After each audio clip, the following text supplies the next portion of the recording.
Welcome, like my video, and the topic is statistics of chapter 15 of 11th class. So for this you must have the knowledge of class 10th mean and median. तो इस chapter को करने के लिए सबसे पहले आपको class 10th का जो मीन एंड मीडियन जो चैप्टर 14 स्टैटिस्टिक्स था वो आपको अच्छे से आना चाहिए कि हमने मीन कैसे फाइंड करना है, हमने मीडियन कैसे फाइंड करना है. Means we have the knowledge of the thing that how we calculate mean and median. So in +1 class one step is forward from that is we have to we have to calculate the mean deviation. So mean deviation find करना है तो उसमें हमें mean और median का जो concept है वो हमने include है. तो ये हम find कर सकते हैं. mean deviation about mean होता है from mean and और from median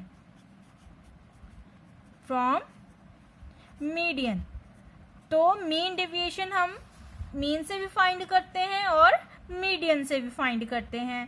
तो इसके लिए अगर आपको मीन डेविएशन फाइंड करना है उसके सबसे पहले आपको क्या पता होना चाहिए, उस सीरीज का मीन फाइंड होना चाहिए, पता करना आना चाहिए और उस सीरीज का मीडियन निकालना आना चाहिए. तो एक टर्म इसमें इम्पॉर्टेंट है. तो सबसे पहले होता है रेंज. आपके सिलेबस में सबसे पहले है रेंज. तो रेंज जो है वो हम किसी भी सीरीज की रेंज कैसे निकालते हैं. रेंज क्यों है सबसे पहले, क्योंकि हम ये हमारा जो टॉपिक है वो चल रहा है मेजर ऑफ डिस्पर्शन. जो हमारा टॉपिक है that is measure of dispersion.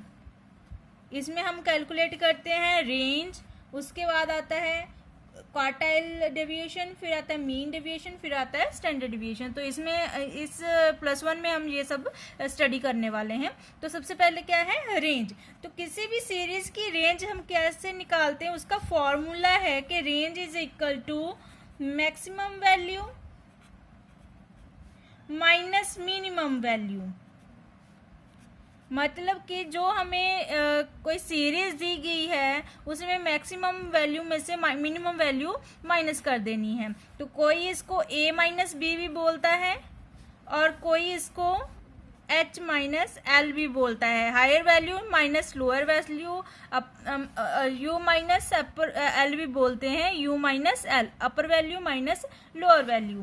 तो क्या करना है, फॉर एग्जाम्पल आपके पास कोई रेंज कोई सीरीज है. तो एक सीरीज है ये वाली. तो इसमें हमने क्या निकालना है, इस सीरीज की रेंज निकालनी है. क्या निकालनी है, रेंज. तो हमने क्या करना है, सबसे पहले मैक्सिमम वैल्यू ढूंढनी है. इसमें से मैक्सिमम वैल्यू कितनी है 13. तो minus minimum value. Minimum value कौन सी है 4. तो this is the minimum value. तो आंसर इज 9. तो रेंज हमारी कितनी आ गई 9. तो ये था कंसेप्ट रेंज का. तो इसके आगे आता है कोफिशिएंट ऑफ रेंज. इसके आगे आता है कोफिशिएंट ऑफ रेंज. तो उसका फॉर्मूला भी होगा. अगर रेंज निकालने का फॉर्मूला है तो कोफिशिएंट ऑफ रेंज का भी फॉर्मूला होगा.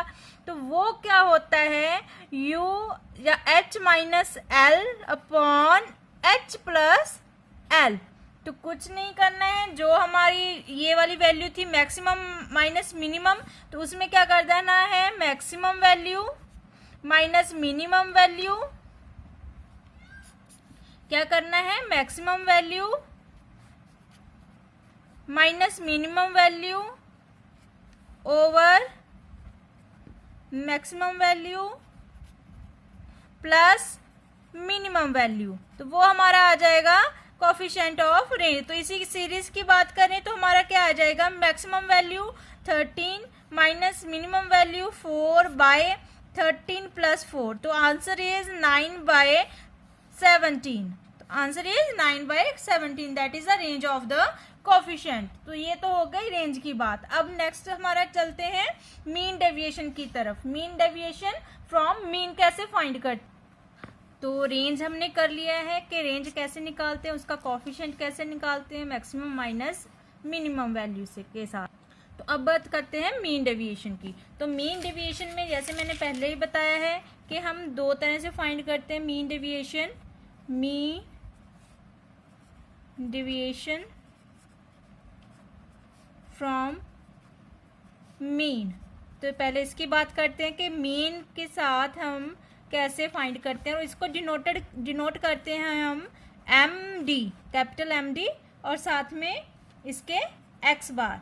तो कोई साथ में लिखता है, कोई ऐसे लिखता है। तो इसका मतलब है मीन डेविएशन फ्रॉम मीन। तो मीन डेविएशन फ्रॉम मीन कैसे फाइंड करते हैं, उसका फॉर्मूला है नंबर 1 इंडिविजुअल सीरीज के लिए क्या है,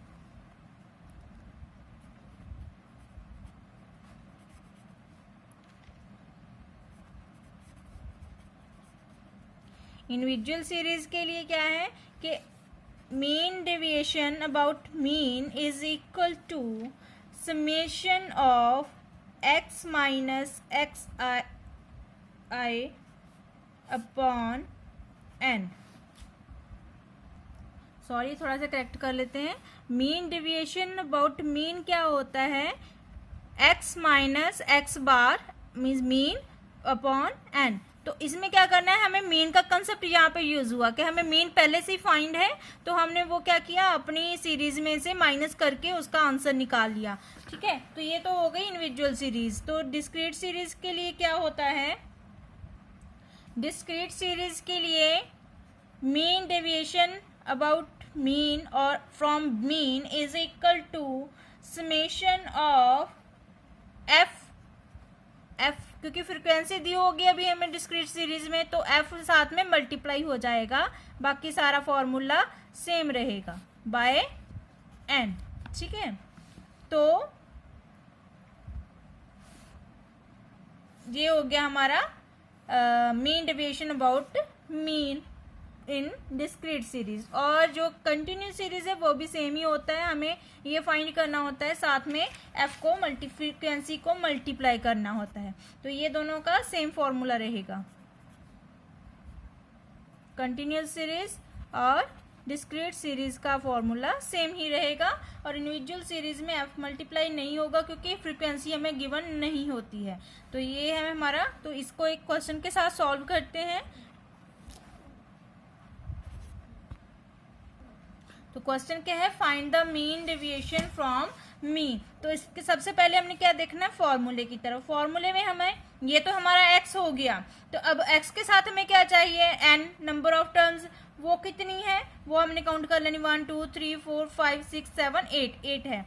तो अब साथ में हमें क्या चाहिए, x बार। तो x बार मतलब आपको पता होता है कि मीन है। तो सबसे पहले हमने क्या निकालना है, मीन निकालना है। तो मीन निकालने के लिए क्या फॉर्मूला था वो लिख लेते हैं, mean is equal to summation of x by n।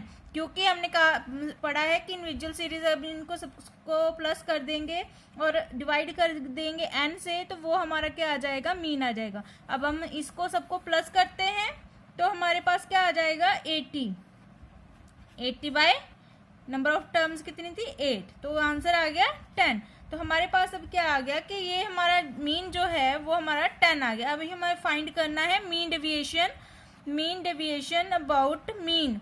तो वो कैसे फाइंड करना है, उसका फॉर्मूला है summation of x minus x bar by n। तो x बार हमने निकाल लिया, अब ये इसकी वैल्यू हमें फाइंड करनी है, mod of x minus x bar. तो मैंने एक टेबल की फॉर्म में लिख लेने लगी हूँ इसको। ठीक है, आपको भी टेबल बना के इसको सॉल्व कर लेना होता है, इजी हो जाता है, कैलकुलेशन इजी हो जाती है। तो अब मैंने क्या निकालना है, x मेरे पास है तो मैंने mod of x minus x bar निकालना है। उसके लिए मैंने क्या करना है, सबसे पहले x की वैल्यू क्या है 4, माइनस क्या करना है, मीन की वैल्यू कितनी आई 10 इज इक्वल टू 4 माइनस 10 करने से पता है आपको -6 आता है, आंसर इज -6। क्योंकि इसके साथ मॉड लगा हुआ है, अगर मॉड लगा हुआ होगा तो इसकी वैल्यू क्या हो जाएगी,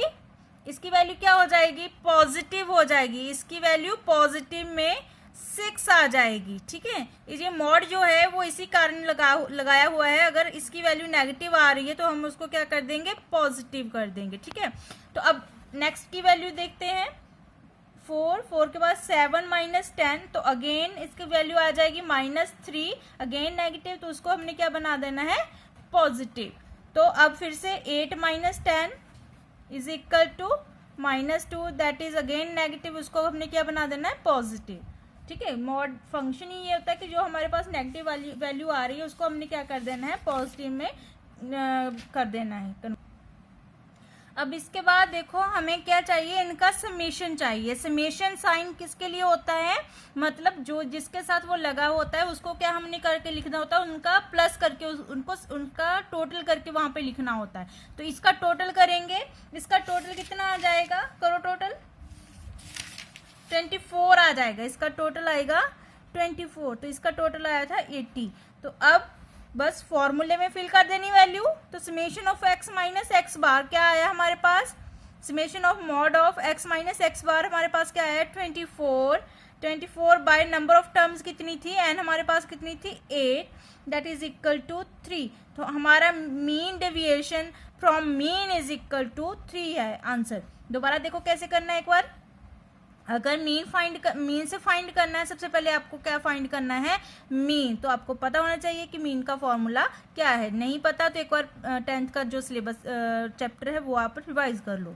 तो मीन का फॉर्मूला लगा के हमने मीन की वैल्यू फाइंड कर ली। अब हमारे पास है मीन डेविएशन फाइंड करना। मीन डेविएशन कैसे फाइंड करना है, तो उसका फॉर्मूला है summation of mod of x minus x bar by n। तो हमारे पास x भी है n भी है, तो हमें मीन भी निकाल लिया है। अब हमें सिर्फ क्या करना है, उसकी वैल्यू निकालनी है x माइनस एक्स मीन की। तो कैसे निकालनी है, मॉड लगा हुआ है साथ में, x की वैल्यू और मीन की वैल्यू माइनस करके। अगर हमारा आंसर नेगेटिव आ रहा है, जैसे इसमें -6 आ रहा था, तो मॉड उसको क्या कर देगा, पॉजिटिव में कन्वर्ट कर देगा। ठीक है, तो पॉजिटिव में कर लिया। अब हमारे पास समेशन था इसका, तो इसको हमने इसका टोटल कर लिया। टोटल करके इसको क्या कर दिया, इसमें फिल कर दिया फॉर्मूले में, तो हमारा आंसर आ गया। तो सिंपल सी बात है, अगर हमको जहाँ पे साथ में फ्रीक्वेंसी दी होती, suppose we have given the frequency here, तो हमने क्या करना था, सिंपल सी बात थी आपको कि इसको f से मल्टीप्लाई कर देना था, मतलब कि f into X minus x bar. तो क्या करना था, इसको हमने f से मल्टीप्लाई कर देना था। ठीक है ना, समझ आ रही है बात। तो फॉर्मूले में क्या होना था, यहाँ पे f आ जाना था और साथ में ये आ जाना था, मतलब जो जो हमारा आंसर आया उसको हमने f से मल्टीप्लाई करके यहाँ पे लिख देना था और उसका टोटल निकाल के वो यहाँ पे फिल करना था। Thank you.